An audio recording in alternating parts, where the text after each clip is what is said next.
Hi, asthma and COPD heroes. It's Denise, one of the respiratory therapists with Nightingale, with our third Nightingale tidbit on fall allergies. Another big allergy trigger in the fall is mold. Wet leaves on the ground as well as compost piles allow mold spores to flourish and then be spread by the wind. In some areas, the warm and humid conditions encourage mold growth. Mold is not killed by the first frost like pollen is, but usually goes dormant during the winter months. Mold can also be an indoor trigger in damp areas like basements, bathrooms, kitchens. To prevent allergy symptoms from mold, try some of these ideas.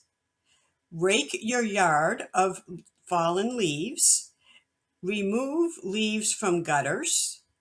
Keep compost and yard waste piles far away from the house.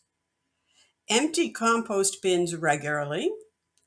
Wear a mask when raking leaves and cleaning compost bins.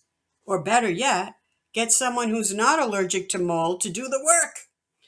Wear a hat and sunglasses when you're outside to help keep the mold spores off of your hair and your eyes. Repair water leaks right away. Use exhaust fans in your kitchen and bathroom. And don't leave wet towels and clothing sitting around. Use a dehumidifier to remove moisture from your home.